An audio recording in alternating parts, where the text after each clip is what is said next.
Welcome everyone. Today we are here for a new panel discussion by Center of Continuing Education UPS, and today's topic of discussion is Russia-Ukraine conflict and its impact on the global energy supply chain. Today I have two experts with me, and starting with Dr. Shantanu, who is an assistant professor and an expert in supply chain management with 11 years of experience. The other expert I have with me is Assistant Professor Shambhu Sajith, who has 7 years of experience in power sector and insurance, and he's an expert in power management. So we'll begin the panel discussion today, starting with the first question itself. So my first question is for you, Shantanu. How is the Russia-Ukraine conflict impacting supply chains globally? So, as you can see that it is not about the conflict and this impact on the energy sector, but also we are witnessing that it is impacting the global food supply chain as well. So, and you know that energy is the source for other resources as well. If you have some issue with the energy shortage, then other commodities prices will also escalate. So that is why you might be seeing a cascading effect on all other commodities like food, like other supplies of whether it is FMCG products or FMCD products, even in the defense sector as well. So the energy crisis is actually impacting the overall global supply chain of all the sector almost. Right, great. Shambhu, so before coming to your sector, the power sector itself, I would like to have your opinion on the same question. Well, energy is the most important commodity right now for human civilization to function. So we can categorize energy as a fourth important commodity after food, clothing, shelter maybe. So without energy, industrial revolution couldn't have happened, or without energy we couldn't have made such a huge development, pushed our population to 7 billion people.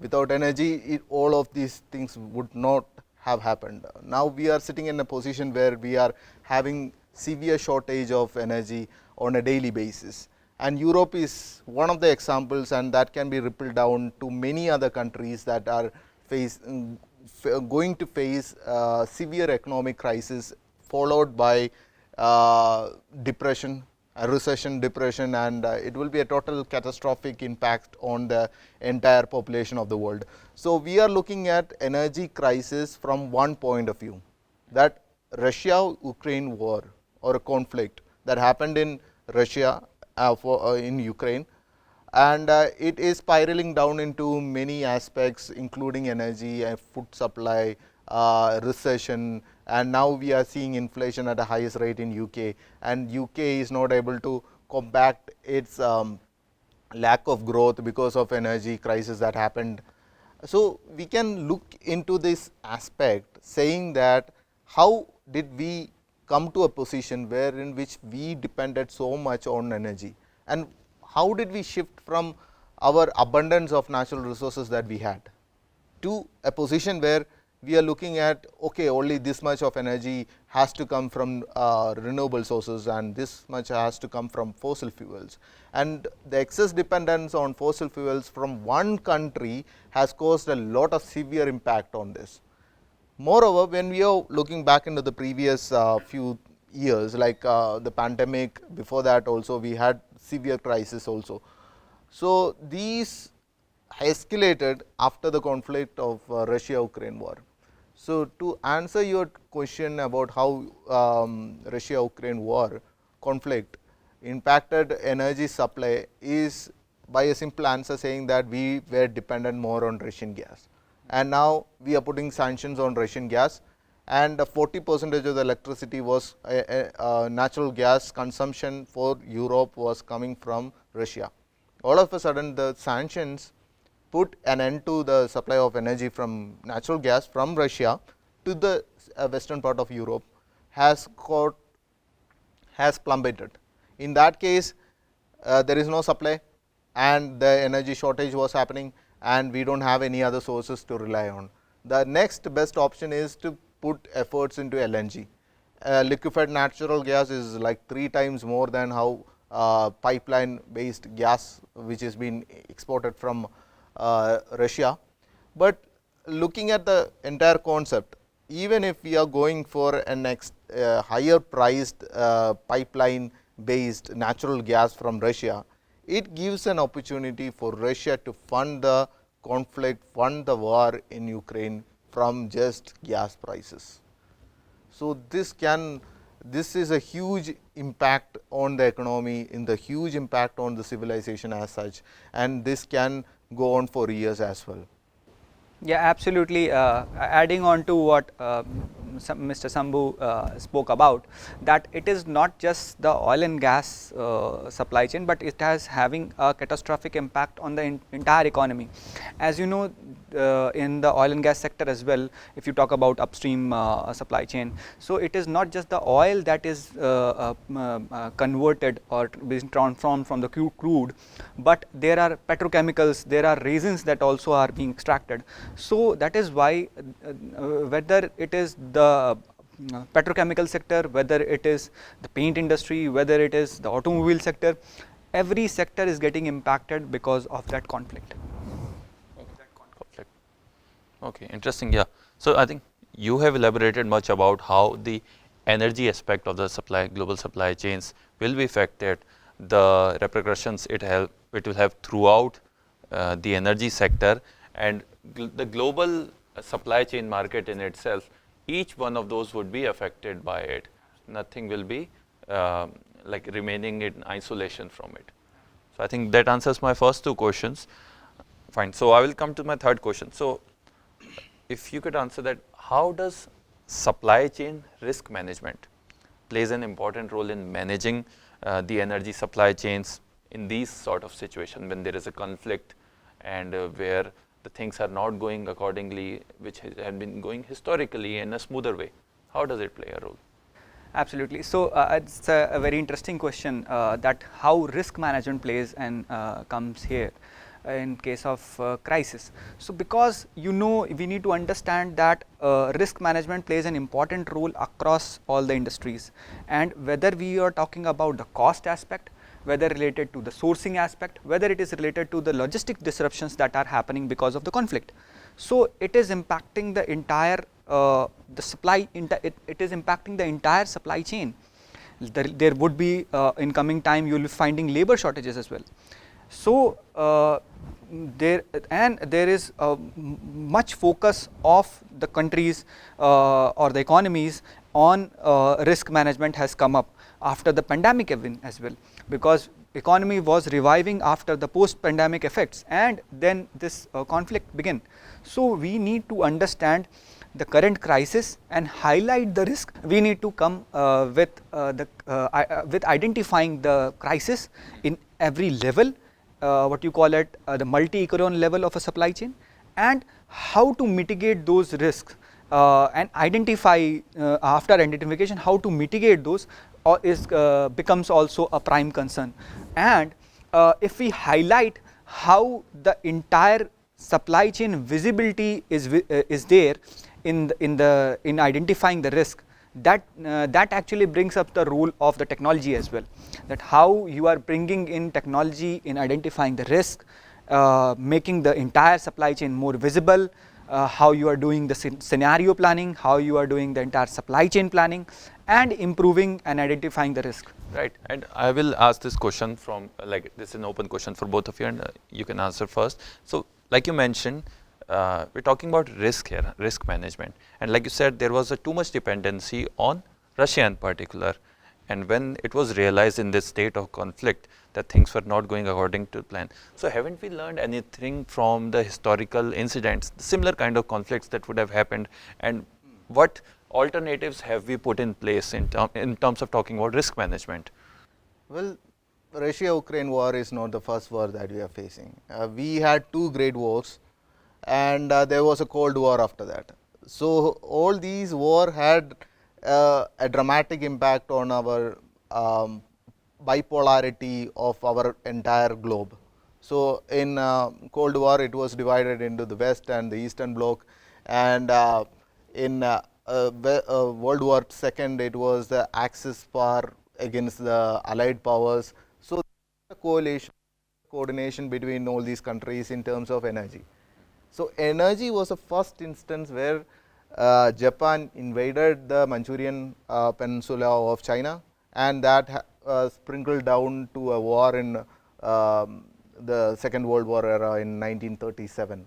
And then Hitler took over, and it was Mussolini that fired the entire chamber of problems. So, there are two aspects. One is energy, the other is supply chain. All last 5 to 10 years maybe, these two are the most discussed areas, and that is a well. We are going to see a lot of disruptions, lot of problems associated with energy and supply chain. Who would have thought that there was one ship that blocked the Suez Canal, and for 10-15 days there was no supply of electricity, no supply of raw materials to any production houses. So, there was a loss of around 90 billion or something, if I am not wrong, in one incident, one green, one ship which blocked, evergreen ship which blocked the Suez Canal and caused disruption altogether. The same can be seen in energy as well. Energy, one incident in Russia is causing a spiral effect in other countries as well, and now we are facing difficult situations. After difficult situations, now we are facing recession. So, in this winter, Russia, Germany Germany and other European unions will get away with the winter. They have enough stock of energy supply at the moment. When you are looking at 2023, next year, do we have the same kind of energy supply? We won't be having. The reservoir that the European Union is having will be empty by that time. And yeah, absolutely. Adding on to what Shambhu spoke about, like it is not about just the energy crisis, but also impacting the economy as a whole. And we need to also understand that we might be having a severe food crisis as well because of the conflict, because major fertilizers are being manufactured in Russia, and if there are sanctions in place, the countries will be a severe risk in procuring those fertilizers or the ingredients for the fertilizers, and that will create a lot of challenge for supply chain managers to make the supply chain resilient. And adding on to or on top of it, that is why it is becoming very critical to, and it is especially after the pandemic happened, that companies are shifting from just in time based supply chain management to more of a just in case based supply chain management. And that is why how the preparedness, the readiness and the resiliency of the supply chain is being shifted towards more towards the supply chain planners or the future ready managers to consider these kinds of scenarios in planning the entire supply chain as well. for supply chain, I think whenever there is a disruption, the best example is that go to your supermarket and see how many toilet papers are left. If it is empty, then we are in a crisis. So, when the pandemic happened, most of the people were having panic buying, and they emptied the shelves in terms of toilet papers. But it was a role of the manufacturers to rethink at that point of time, no, we don't want the industrial toilet papers, instead we will go for the residential toilet papers. That is in demand right now. That has to be prioritized and that has to be given to the supermarkets. So, there was a miscommunications or misalignment in terms of supply chain in redirecting what was required at what point of time. So, this was a very good learning objective for the supply chain industry, the pandemic. And immediately after the pandemic, we are into another crisis. And by 2023, another crisis will form in form of recession. This is the time when the supply chain companies has to prioritize. No, we don't want to go for quick selling in terms of this festive Amazon deals that you are having, like Amazon sales. Yeah. instead of that, you have to have a 15 month, 18 months planning for the next recession that we are going to face and how the supply and demand has to be met. We don't want the people to go hungry. We need to make sure that there is enough fuel running in the economy to have economic growth. We don't want people to go below poverty, and make sure that everybody gets a piece of everything. And that is a most important aspect that we have to deal with in the crisis right now, and this is a learning opportunity for supply chain companies. Right. So, what I think I've learned from both of you, like in terms of risk management, there are measures that one has to take in case of crisis, the alternatives, and but yet there are new scenarios that come up very frequently, and there is a learning from each one of those events. So, we have to be ready for the crisis, what all options do we have, but at the same time we should be ready for things that we have not witnessed in the past, right. So, that brings to me to the next question, like how do you think the conflict has impacted the developing nations and the emerging economies, specifically in case of our country India? Okay, a very a fantastic question that is being asked these days, because it is not just the two countries are having a conflict and then other nations are not a part of it, but it is like something is happening in the globe, and the entire region, no, not just the region but also the entire globe is being part of it, whether it is the developed nations or whether it is the developing economies like India. So, you can talk about the crude oil prices, and India emphasized on buying crude oil from Russia, because we need to have that energy security, and to manage that ever increasing populations of ours, and managing the demand, crude oil demand of ours, we need to find a reliable supplier, and Russia was one of the supplier which came up in managing our entire supply chain issue related to the energy, that the prices of fuel as compared to the Brent crude were almost 20 US dollar or 30 US dollar lower as compared to the Brent crude. So, Russian Urals were almost 30 US dollar or 20 US dollar less as compared to the Brent crude, and that is why that pushed India to identify Russia as a supplier and manage its resources. There is a geopolitical reason for that also, like when the war broke out in Russia.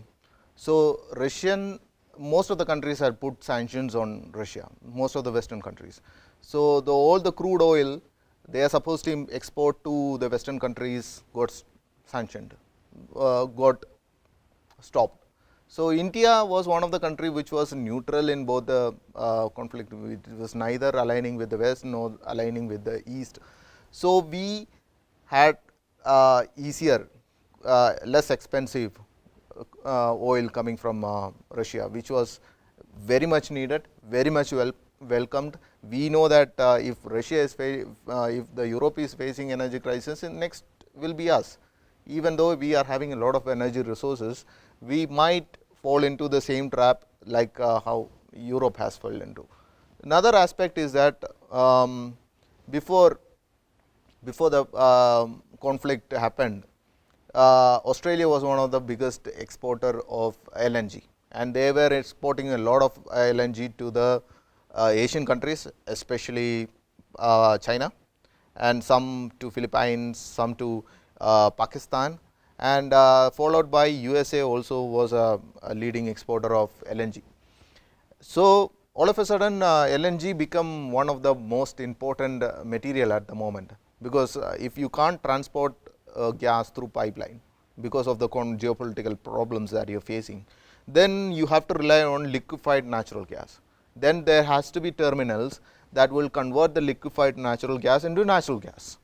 And in Europe, there is only 12 natural gas terminals, LNG terminals, and 6 of them are located in Spain. So, we can see that most of the LNG containers which are being traveling across the Pacific across the Atlantic to reach Spain uh, will have its own problems because of Spain's overcapacity of too many LNG suppliers at the moment of time, and it has to go to Pakistan. Pakistan, on the other hand, will not be able to afford the higher price that is being levied on the LNG containers.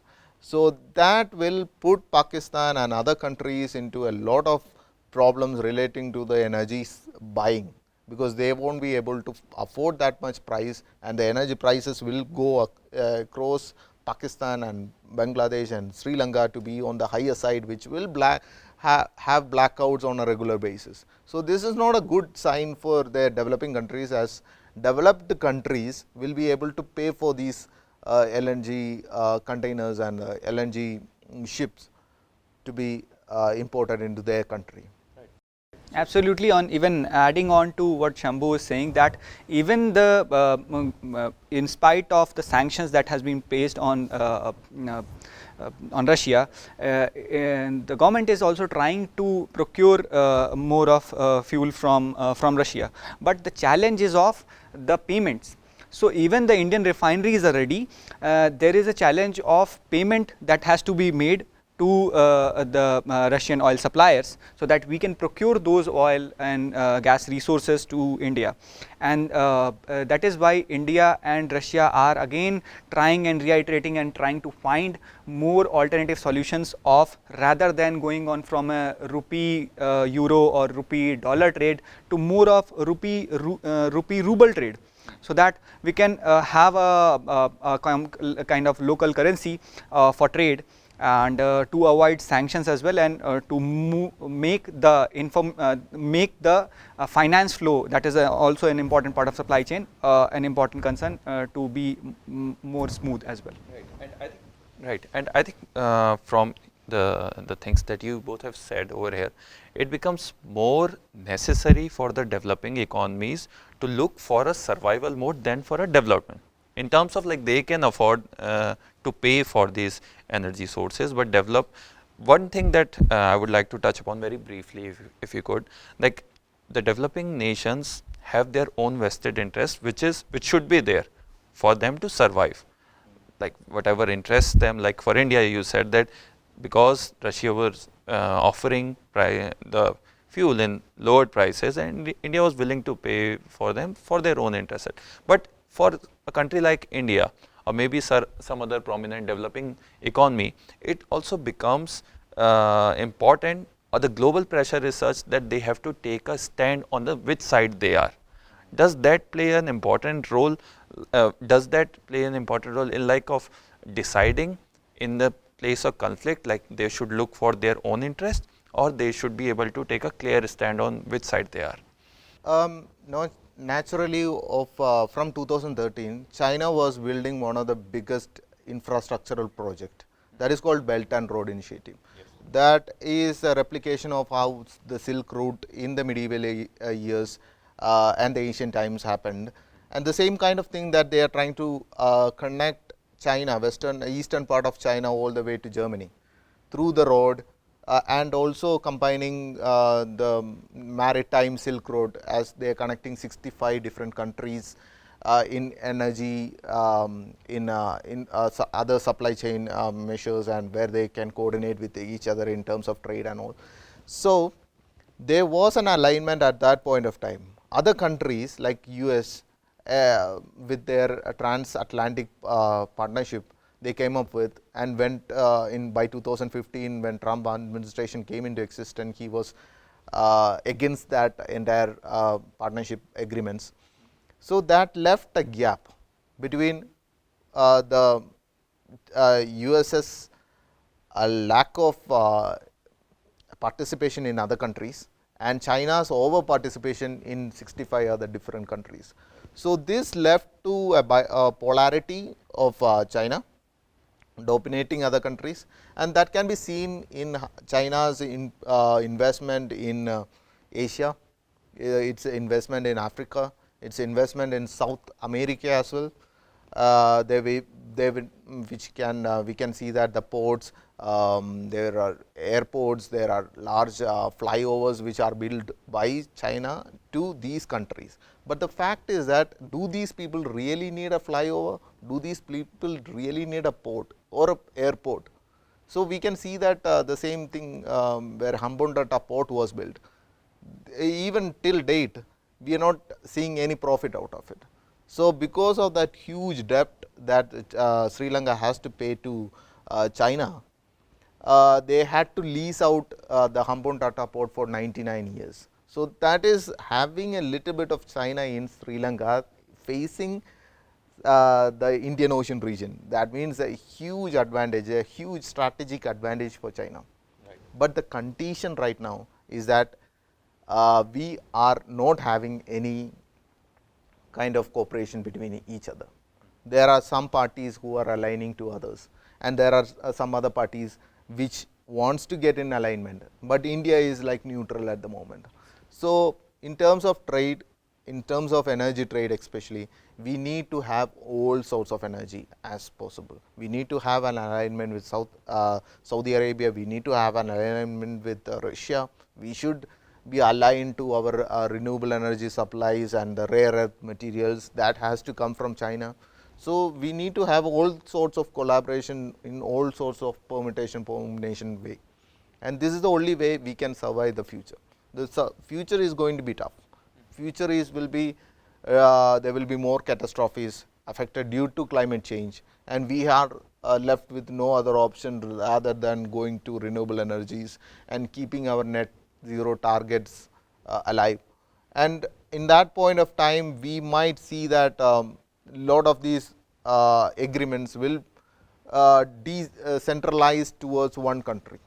Like, we will be independent in our own way, we will be consuming more, we will be producing more. The supply chain will be restricted to our country rather than implementing a lot of other baggages as well to export our products to other countries. This is where this point of time where we are trying to stay focused in our country itself and not focusing on other country will be a very important aspect to consider in terms of supply chain is concerned. So, Dr. Shantanu, tell me one thing, all the things that Shambhu has mentioned over here, talking about maybe the shift of power from West to China, the infrastructural thing that they are building in different countries. So, and especially at the end when he mentioned that to be more of self-reliant and focusing on what we can produce and consume, how do you see that as in terms of global supply chain? Do you think there is a very drastic change that's coming? Or yes, that is why even before pandemic and at the time of pandemic even, many developing countries emphasized on making a policy called as China plus one policy, and which actually emphasized on making their manufacturing or R&D setup apart from China as well, and identifying some other, not only even let us say for example an Asian country or even going to Middle East or Africa as well. So, not completely depending upon a country like China, so that your resources can be optimally utilized, your and actually it like Shambhu was talking about the geopolitical role. So, how you can reduce the geopolitical dominance and dependence on a particular country as well, it can be minimized with the similar kind of measures as well. interesting. Yeah. So, interesting remark that you both have made. So, that brings me to the next question, and especially I will start with Shambhu because it is focusing on energy. So, what do you think is like what according to you will be the way forward to manage this energy crisis, since you both talked about dependency on one single entity, Russia in this case. So, and you said there will be energy crisis, there will be countries who are able to buy it, there will be countries who won't be able to buy it. So, how do you think, what do you think is the way forward from here? The way forward is very simple: diversify. Diversify your portfolio in terms of energy. We need all sorts of energy. We need sun, we need solar, we need wind, we need nuclear, we need fossil fuel, we need oil, we need gas, we need coal. Everything has to be there. but we need to prioritize which has to be given first priority. If the sun is shining, then solar should be the first one. If the wind is blowing, wind should be the first one. And in case wind and solar is not giving energy supply because of the variability, intermittency of these two as a biggest negative that we can come across, then we can go for some other resources which can give 97% capacity factor, that is nuclear energy. So, the major problem that Germany faced, the biggest mistake that Germany made was in 2011 there was a earthquake followed by a tsunami that hit Fukushima in Japan, and it caused a nuclear meltdown. That brought a lot of fear in people, especially in Europe. They had a protest against anti-nuclear protest that was happening, and then Chancellor Angela Merkel announced that energy V-Day, that is energy transformation, is the future, and they are going to phase out nuclear power plants by 2022. Another 2 months left now. 2022 they will phase out all the nuclear power plants, and they have done from 12 to 2 right now. Only 2 are functioning right now. So, we are looking at a position where nuclear phase out, nuclear energy is not in the energy mix for for Germany. So, they have to rely on offshore wind, they have to rely on solar power plants, they have to rely on Russian gas, which was consumed like 40% of the Russian gas. Then we have coal. When there was a fight, when there was a conflict in Russia and Ukraine, then the gas stopped, they went back to coal. So, that was a biggest drawback of the entire policy. We do not have nuclear power plant to provide energy for Germany at that point of time. They have to go to coal to give the energy supply. So, it was a breach of agreement in Paris agreement. Then they said that we are going to keep the global temperature below 1.5 degrees centigrade, above industrial revolution. But when you are concerned about giving those kinds of agreements, signing on those agreements, and you are not ready to diversify your energy at the right time, and it was an opportunity for Russia as well, because they saw the gap in energy supply, and they was ready to strike with the right bullet at the right time. So, that caused a huge amount of energy security in Russia, energy security in European Union, and it is spiraling down to other countries as well. Yeah, absolutely. Rightly highlighted by Shambhu that diversification is key. I would just add and try to add upon that apart from the diversification of the supplies, we also need the processing capabilities and identifying those supply chain bottlenecks to process and distribute the sources from where we are getting the energy. Right. It is also important to understand that we, as Shambhu was rightly highlighting about the Paris Agreement, we need to focus on not only the sustainable consumption, but also we need to focus on sustainable usage as well, and recycling also comes in a picture in a big way here. So, if you talk about the entire supply chain, reverse supply chain or reverse logistics per se is a very important component, and it also comes to play a big role when we talk about the global energy supply chain as well. So, how you are doing the recycling, how you are managing your entire reverse logistics is also important, plus how you are identifying and differentiating between your short term bottlenecks that comes in the supply chain, like the operational issues, and your long term supply chain bottlenecks, like you are how managing your entire supply chain planning, where your facilities are, how you are, let us say, bringing the fuel, and how you are processing it, how you are after processing distributing it in a cleaner form.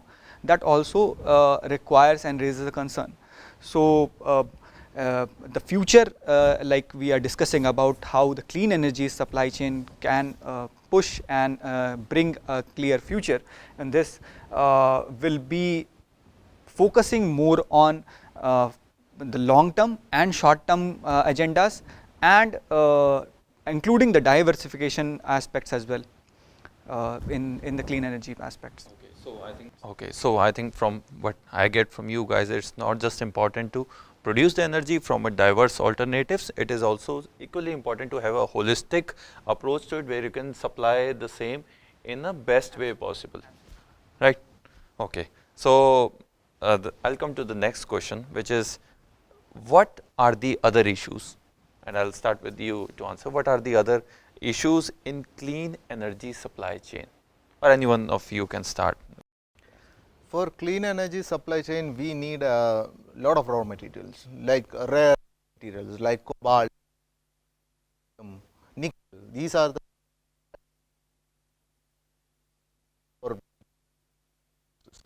need batteries to store the intermittent solar and wind. For battery technologies, these are the materials that which are not abundant in the Earth's Earth's surface. So we need to dig in some holes which are scarce. For cobalt, we can go to Congo, and for nickel, we can go to the North American part, eastern part of Europe. And then we have lithium-ion batteries mainly from Chile, Argentina, and all these things. So the major problem here is that we are causing a disruption for the people who are living in the rural parts of Chile, where we are trying to dig the lithium ions. So that is a major problem. We are going to cause disruption for those people who are living in the rural part of area, and also 20 out of 20 cobalt mines in Congo, 18 are being controlled by China. So China will have a lot of role to play in the future of renewable energy supply, and they can target the prices, they can set the prices, which is very scary thing as far as when the country is every country is trying to be net zero. When one country is trying to set the prices, then obviously there will be a big problem in terms of global supply chain of rare earth materials. So I think we have different aspects. For example, if you are taking one electronic item, the body is being made in Taiwan, the internal processing is being done in China. We have the battery materials coming from Chile and being assembled in Japan, and the entire process is being made, and the finished product is coming from US and it is sending back to Chile for consumption. So it is a lot of transport that has been involved in making one electronic item. So we can think about the carbon footprint that each product comes across when it is in our table for consumption. We are looking at a huge amount of carbon emissions. So maybe Dr. Shantanu can tell me about what exactly can be fixed when one country is trying to transport the materials from one part of the country to another. Can't they keep all these products in one particular place and then transport it rather than? That's what I'm about to ask you. Is centralization the thing? Centralization is one of the aspect, but companies are more focused towards nowadays on decentralization of transportation, storage and distribution as well. So there are earlier, like we talked about the godowns or the warehouses, we are now focusing more on, and the warehouses are not nowadays being made as a point of strategic distribution, so that the goods coming in or the resources or materials that are coming in a place should not be held for a longer time, but also needs to be moved from there, so that it should be a smooth flow in the all aspects. So because when you are storing something somewhere, so you have to pay the prices of carrying or holding cost that comes with it. But if let's say it is moving, so if you have the movement, the continuous flow or the continuous movement of the resources, you will easily identify what are the areas where you need more supplies to be, where you can also identify where the resources are facing challenge of movement, and from where the resources can be channelized, so that there should not be any kind of bottleneck or any kind of disruption in place. So instead of centralized, I would suggest that it should be more decentralized, and with the advent of technology, it is on a dashboard even, you have the complete and clear picture of the entire supply chain, where your resources are, how it is being moved, where it is being processed, and what are the areas and what is the demand that has been coming from, and how you were able to supply it. So that is also a point of concern, like he highlighted rightly, that we need to not only focus on the suppliers but also on the processing and distribution capabilities as well. Like you both mentioned, so can we say, or correct me if I'm wrong, that the biggest enemy of clean energy supply chain is the movements that is happening, the new strategy that they are applying, where not storing is the thing, when you are, because he talked about how the carbon footprint would increase with a lot of traveling across different places. So does that become the biggest enemy of clean energy supply chain or not? I would say that no, it is not, because even the logistics companies are also identifying various alternatives. Like last week itself, DHL started its solar powered transport vehicle or solar powered boats in Spain to ship, because you might have heard about gondolas moving and for the passengers. So similar kinds of boats were developed which are solar powered to move the cargo from one point to other point in Spain. Similar kind of transport vehicles, like whether you are solar powered, your electricity powered vehicles are being made, and they are being pushed for last mile delivery operations as well. Like many of the companies who are into the last mile delivery operations in terms of logistics, they have given a huge order to the electric vehicle manufacturing companies, so that all the products that you order from these e-commerce website, you get those in time, and with using either the solar based energy or at least more energy based on the electrical one, not on the fossil fuel based one. To add on to that, solar is now the cheapest electricity source that is available right now. It is cheaper than coal at the moment. So the technology has advanced so much that we are looking at a position where the solar is like 18 times lower in terms of price where it was started in 2010. And wind energy is also becoming very competitive. Offshore wind is getting subsidies for mass production, and it is going to be one of the most brightest future that offshore energy can produce for renewable energy sources. But there are issues relating to regulatory political will, and there are social factors. People are getting unrest because not in my backyard, not in my backyard protests that happened, originated in UK, that spread across Europe, was one of the reasons why renewable energy is not being accepted in the rural parts of Europe. At the same time, we can see that many of the fishermen communities are getting affected because of the offshore wind energy deployment. That is another factor. Another thing is that the cost of including offshore wind and other forms of new renewable energy sources in our energy mix, it is very cost intensive, and it is a capital that is involved is huge. Not many people are coming forward to building these renewable energy sources. That means that the countries has to invest a lot on subsidies and incentives, which they are not ready to do that. So at the moment, coal is cheaper, so let's burn coal. So oil is easily available. Let's use oil rather than going for renewable energy sources or electric vehicle options. Right. I think you want to add something, or I just wanted to add upon that availability comes here and plays a big role. And we need to understand that it is not just the government's will, but also the people who are using it. So it is there will also, if they are getting these kinds of alternatives at a easier access, or the availability of these are at an appropriate function. So we definitely will be seeing a lot of potential in these alternative resources consumption and development as well. Like one of the interesting initiative that I found here in even Uttarakhand, where our university is located, like government is pushing for setting up of the solar rooftop panels and connecting it with the grid as well.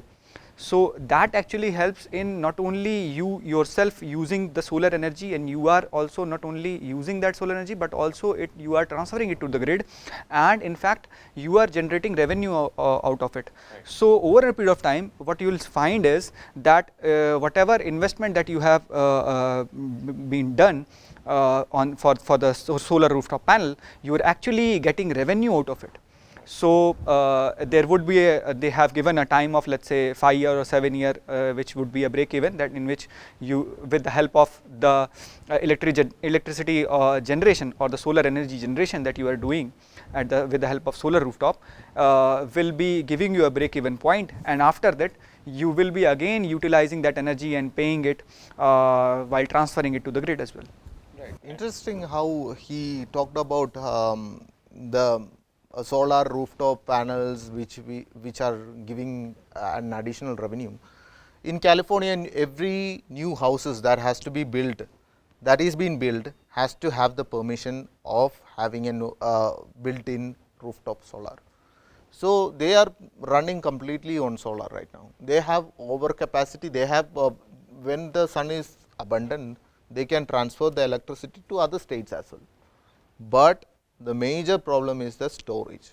So we don't have storage yet, and that is not been a matured industry yet, because we can look for other sources like hydrogen, which is in the baby steps, we can look in the sand as an option for heating purposes, but we haven't explored that to a great extent. Solar is already there, but most of the solar energy that is being produced is being curtailed.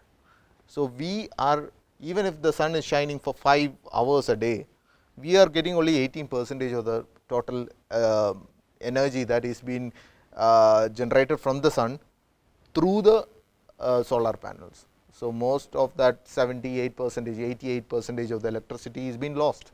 So that is one of the areas that we can link to how we can diversify each of the energy sources. Like for example, when the sun is shining, we can use pumped hydro storage, wherein which we can pump water from a lower reservoir to a higher reservoir, and when the energy is abundant. And when the sun is not shining, you can open the turbines, open the dams, run the water through the turbines and create electricity. That is another way of using electricity in coordination with renewable energy sources. So these has to come up, and we are looking at a solution where UN has pointed out that Sustainable Development Goal 7 talks about accessible, affordable and energy clean form of energy for all. That is the main option. We have to look at in 2022 how many of that 3 options are being tick marked. We might be doubting all 3 are not tick marked yet. Right, right. And I think since you mentioned affordable and accessible thing. Affordable, clean, affordable and accessible. Okay, and these are the 3 major aspects, and both of you have put some very interesting aspects as well as the gap that need to be filled over a period of time, and this needs to be done sooner rather than later. So I think the 3 points which my next question would touch upon is the technological advancement that you both have mentioned. The people's will also takes a major part of it, how willing are people, and also talks about accessible. And one more important thing is, are the government policies that kind of facilitate these advancement about renewable and clean energy. So my next question is, how do you see the future of renewable energy supply chain and the role of government policies in improving the same? We have seen lot of policies that has been put in place by the European Union first. then by the UK government. Then we have seen in China as well, where feed-in tariffs as one of the incentives that was given to the builders of developers of renewable energy technologies. We have contract for difference, that is another scheme that is given by UK. We have incentives and subsidies and tax rebates that has given to these renewable energy producers. So, in the future we might see that these subsidies might take a back step, and there will be more chances that all these renewable energy technologies will be competing with in market in a competitive price. So, that will be a huge challenge for all these renewable energy developers to make their product as cost effective as possible. They have to make sure that the supply chain has to be brisk, the production has to be top notch, and make sure that it does not come across any disruption, including any catastrophes that could cause energy supply to drop. Yeah, absolutely. Highlighted about the policies that are being placed in the policies are being placed by the government, but it is also need to be understood that how after the policies are being made are actually being implemented on the ground as well. So the not only the implementation but also the execution aspect of the policy plays a big role. So and the adoption of it as well. And you just need just not need to have the policy paper on a paper, but also the execution aspect, plus the proper monitoring and auditing need to be taken care of as well is also a prime concern, because then you might be finding out some of the bottlenecks while executing. And we teach a concept of continuous improvement in lean supply chain management. So Kaizen or continuous improvement will also be playing a major role in any policy, not only the policy development part, but also in terms of policy execution part as well. There are major initiatives that are being taken by not only the government inside the state, but also alliances like alliances that of Global Solar Alliance, which has its office in Gurugram. So near Gurugram. So these kinds of initiatives have to be pushed. If we are discussing about the clean energy aspect, if we are talking about the sustainable development goals, these kinds of initiatives should be pushed, and these kinds of initiatives should be not only pushed on a global scale, but also should be in the remote areas of the regions as well.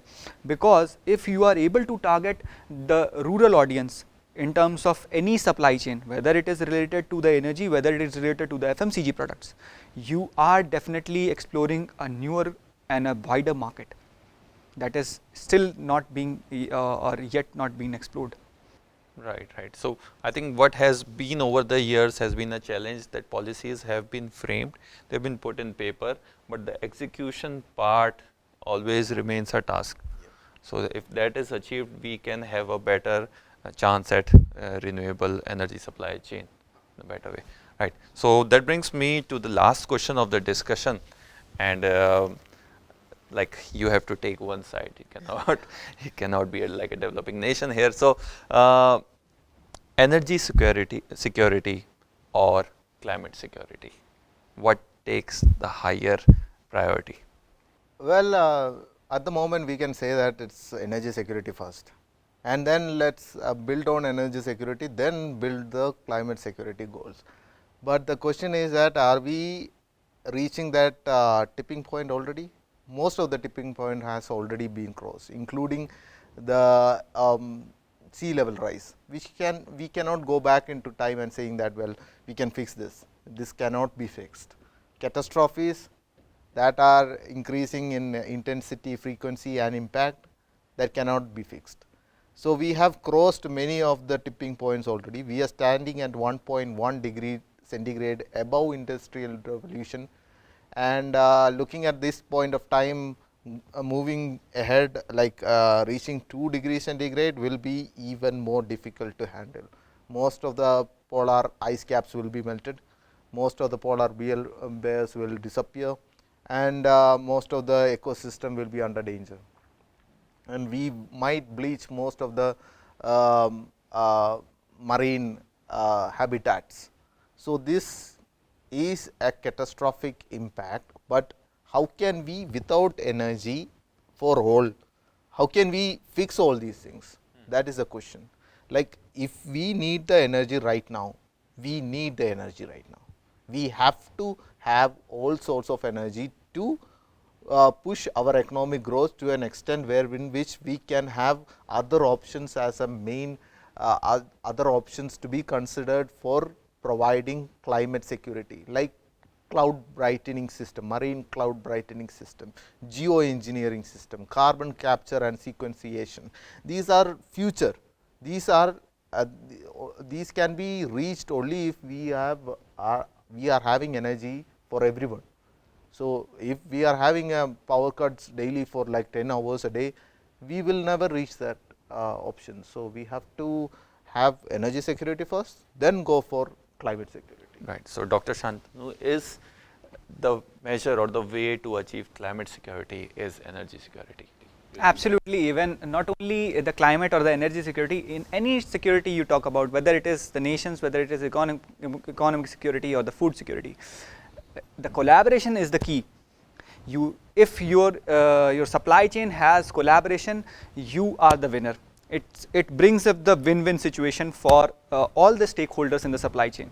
So whether it is a war, whether it is a conflict, whether it is a pandemic, if there is a collaborative measure, definitely there would be a win-win situation. All the nation, whether they are developing, whether they are developed, will gonna have a much greater impact on the society, and definitely the cleaner form of energy will be generated with a more collaborative effort. So environmental security or the climate security will definitely come if we have a collaborative perspective and nations coming together on a table and discussing these kinds of issues as well. True. So anything to conclude before I wrap up the discussion? One area that I think that is going to be an important aspect is about our environmental agreements. So it is not law abiding, like law, what do you say, it is not binded by the law.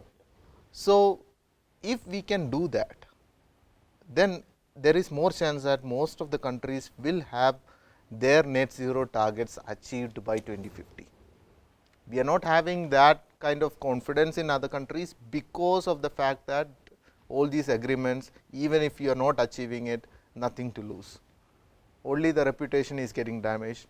It is fine, every country is facing a reputational damage. So it's, let's not invest our energy into renewable energy sources or reaching net zero targets. Rather, we will burn more coal and increase our economic growth, thereby the government can sustain in the next 5 years or something. So this is the idea that has to be changed.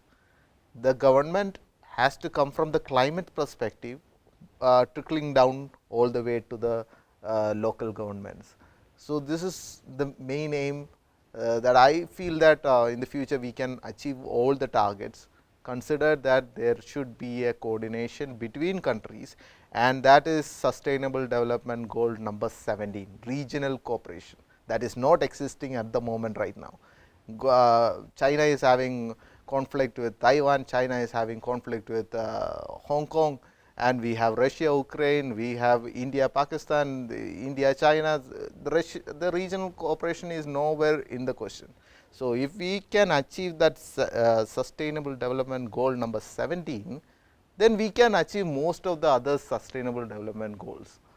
So that is what I think that the future holds for our civilization, and if we want to survive in this earth for another 1000 years, then regional cooperation is the one.